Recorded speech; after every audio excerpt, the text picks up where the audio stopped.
Assalamu alaikum. Today we are going to discuss the very important theory of Karl Marx, that is historical materialism. ये historical क्यों है? क्योंकि इसमें Karl Marx ने evolution of human societies को एक stage से दूसरे स्टेज तक ट्रेस किया है। दूसरा, ये मटेरियलिज्म इसको क्यों कहते हैं? मटेरियल मतलब कि उन्होंने इवोल्यूशन ऑफ सोसाइटी को in term of their material या इकोनॉमिक बेस पे जो है ना उसको इंटरप्रेट किया है। सही है? देखिए, जो हमारा बेस है that is material, that is economic, और उस बेस के ऊपर फिर जो डिफरेंट इंस्टीट्यूशंस हैं, जितने आइडियोलॉजीज डेवलप होते हैं, उस बेस के ऊपर फिर वो डेवलप होते हैं उस बेस की वजह से। ठीक है।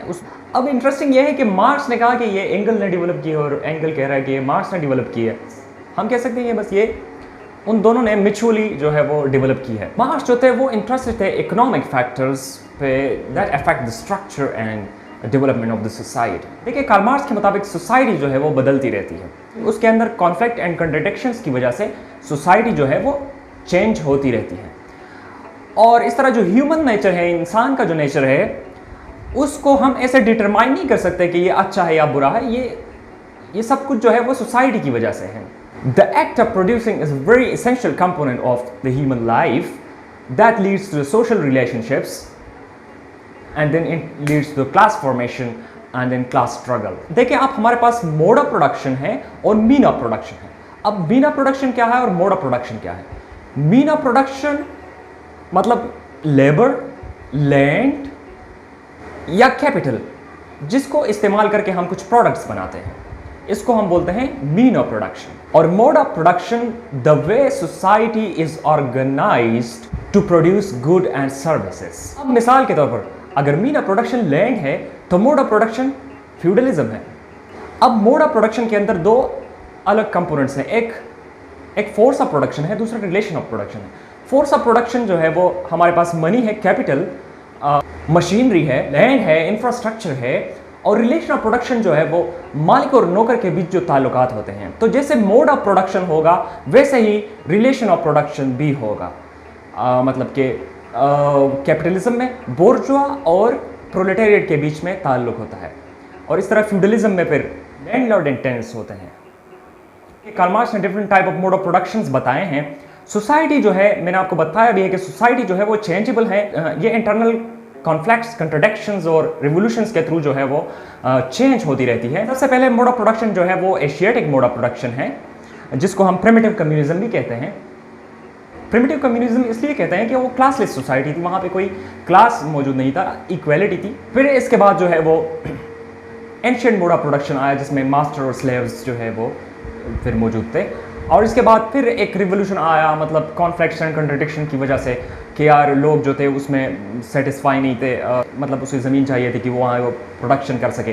तो फिर फ्यूडल मोड ऑफ प्रोडक्शन आ गया। किंग्स ने अपनी ज़मीन जो है वो दुक्स और लॉर्ड्स उनको दे दी, और फिर जो लॉर्ड्स थे तो उन्होंने कुछ सर्फ्स रख के वहाँ पे काम करने के लिए, और सर्फ्स को जो है वो प्रॉपर्टी राइट से डिप्राइव किया गया और उनको कोई इख्तियार नहीं था कि वो अपनी ज़मीन रखें। और इसके बाद जब इंडस्ट्रियलाइजेशन आया और अर्बनाइजेशन आया तो लोग जो थे वो सिटीज़ में मुंतकिल हो गए, और यही जो है फिर इसके बाद जो है कैपिटलिज्म स्टार्ट हुआ। कैपिटल मोड ऑफ प्रोडक्शन जो है, फिर इसमें बोर्जुआस और प्रोलेटेरिएट्स जो है वो होते थे। तो ये कैपिटलिस्ट लोग जो होते हैं, ये बोर्जुआ लोग होते हैं, ये बहुत ताकतवर होते हैं। मतलब ये काफ़ी सारे लोगों को, ये छोटे छोटे बिजनेसमैन जो होते हैं उनको भी वो साथ मिलाते हैं और फिर उनसे भी अपने मफादात जो है वो पूरे करते हैं। ये मनी, कमोडिटी मनी वाला फार्मूला यूज़ करते हैं। मनी से ये कमोडिटी लेते हैं और फिर ये इस कमोडिटी से बहुत ज़्यादा मनी जो है वो हासिल करते हैं। और ये लोग जो है कार्ल मार्क्स के मुताबिक, ये जितने भी लोग इसके साथ मिल जाते हैं और उनके लेबर्स बन जाते हैं या प्रोलेटेरिएट बन जाते हैं, तो जब एक दिन ये क्लास कॉन्शियसनेस आ जाएगा तो ये काफ़ी ज़्यादा लोग होंगे, जिसको उन्होंने रिजर्व्ड आर्मी का नाम दिया है। मतलब ये काफ़ी ज़्यादा लोग होंगे उसके अगेंस्ट, और बोर्जुआस जो होते हैं वो काफ़ी थोड़े से होंगे। तो उसके खिलाफ एक बहुत बड़ा ग्रुप जो है वो खड़ा हो जाएगा, जो कि रिवोल्यूशन का बाइस बनेगा और क्लासलेस सोसाइटी का वो बनेगा। तो कैपिटलिज्म के बाद जो है वो कहता है कि सोशलिज्म आएगा। सोशलिज्म में भी मतलब थोड़े बहुत ये क्लासेस वगैरह ये कुछ होंगे, लेकिन कम्युनिज्म में ये बिल्कुल ख़त्म हो जाएंगे, बिल्कुल क्लासलेस सोसाइटी हो जाएगी। यही मोड ऑफ प्रोडक्शंस जो है वो कार्ल मार्क्स ने हिस्टोरिकल मटेरियलिज्म में बताए थे कि कैसे जो है वो मोड ऑफ प्रोडक्शंस वक्त के साथ साथ बदलते रहते हैं through internal conflicts and contradictions. I hope कि आप लोगों को ये टॉपिक समझ आ गया होगा।